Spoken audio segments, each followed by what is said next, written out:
So here's another boring topic for you guys. Not boring to me, but boring to you for the most part. But this comes out of CISION Newswire. And it's how do vaping, the environment, lifestyle impact long-term lung health. This is published on June 19, 2019. The news was provided by American Lung Association.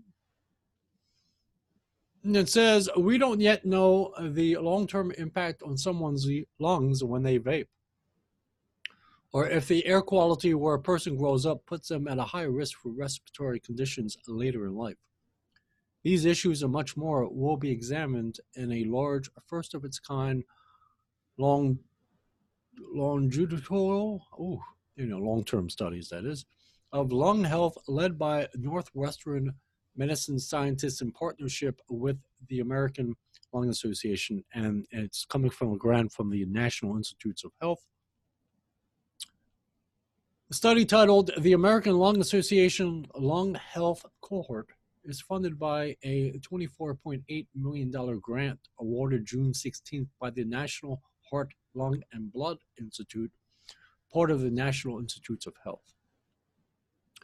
In this first federally funded U.S. cohort to study millennials, scientists will capture baseline lung health measurements of 4,000 healthy adults between the ages of 25 to 35 to identify an ideal picture of respiratory health and understand the key risk factors and biomarkers that are associated with impaired lung health.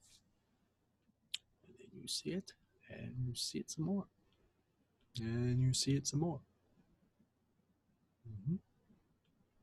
And you can read it yourself. And you can see some more. So some study participants will be smokers and some will not. Some will live in cities and others will live in suburban or rural areas. The aim is to recruit a wide range of healthy adults.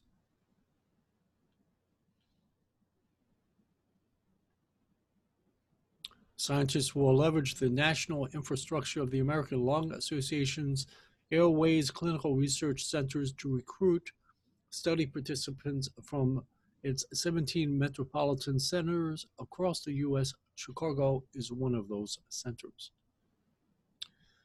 Scientists will follow these individuals for 6 years after their initial interviews to track how their environment, lifestyle, and physical activity habits affect their respiratory health. The goal is to renew the grant so that scientists can continue to follow the study participants for the rest of their lives. That's if vaping still is around. But in this particular study, it's okay. And it actually says that, believe it or not, in the Family Smoking Prevention Tobacco Control Act of 2009, as well as in the FDA final rule, in regards to vaping of May 10, 2016, it actually says in there that if there are studies or testing that is going on, you don't need a pre-market tobacco application on those particular products. They're actually off the hook. So with these particular participants that are involved in this particular study, that is a long-term study for 6 years plus, those particular vaping devices can remain on the market forever, or at least until the study is over. Yes, and it will all be within legal framework or within legal limits. In other words, it's not illegal. So maybe you want to become a participant in this study. Participants will be measured on their exposure to smoking, drinking, and vaping, having nutritional assessment or physical activity monitors, and self-report symptoms such as fatigue and sleep disturbances. The scientists will ask study participants where they lived at key times in their life, for example, when they were born, started kindergarten, high school, etc., and use satellite modeling that measures airborne particulates to determine an environmental measurement of their life course exposure from birth to adulthood. Wow. So they're going to be looking at you from above. While the risk of smoking cigarettes has been well documented in studies, vaping is a relatively new and understudied trend. So that's pretty much it. So it says the scientists will request zip codes of where study participants lived in their childhood and teenage years to retroactively track their environmental exposure over their lifetime. G coding is currently used in studies, but this will be the first time it is used retroactively track data across an individual's life to date to determine how their environment from birth to young adulthood influences lung health in adult life. And of course, you have to consent to all this or have a parent's consent. Of course, this is for participants from, they say, 25 to 35, I think. Yeah, 25 to 35. So I hear it. So, yeah. But you have to do like, consent forms and all that. So they can monitor you. Participants will be asked how often they've had bronchitis that year, and if they were born at full term or early, as premature birth is likely associated with impaired respiratory health. So they're going to see if you naturally have this, because of some kind of a condition you have, or is it related to vaping, and or how vaping actually affects those that have bronchitis. To track lung health, a person will blow into a breathing machine to see how much air they can produce. While this process indicates when someone has very abnormal results, it lacks the nuance needed to identify small abnormalities in a person's breathing. This study will use low-dose CT scans to track intermediate stages of lung injury and abnormalities in the windpipes. And goes on and on and on and on.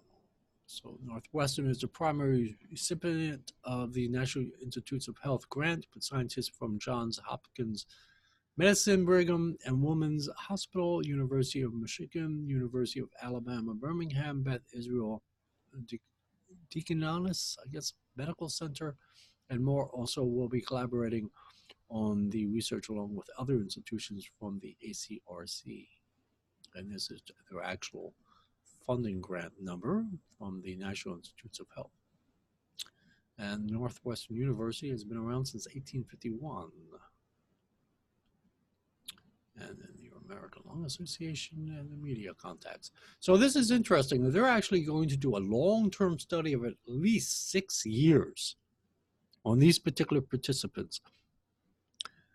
And like I said, if it's regarding testing, they're able to use these particular vaping products for as long as the study goes on, even though everyone else in America won't be able to vape in the next year or so. This particular study will permit individuals to vape until the end of the study. And then they have to give up their devices, of course, or else they'll be in violation of federal law. And any study, for that matter, it's not just this study. It could be any study.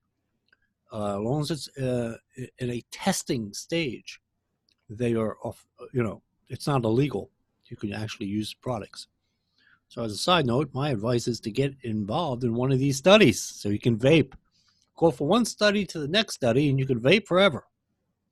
Anyway, so I just want to share this with you. This is interesting because it's a long-term study.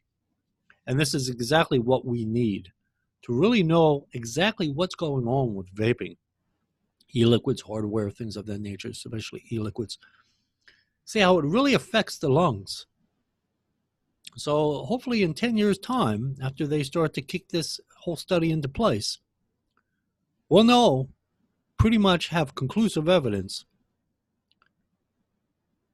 if vaping actually does kill you, harm you in any way, and or harm you in any way. Just want to share this with you. Anyway, you guys have a good one. A boy.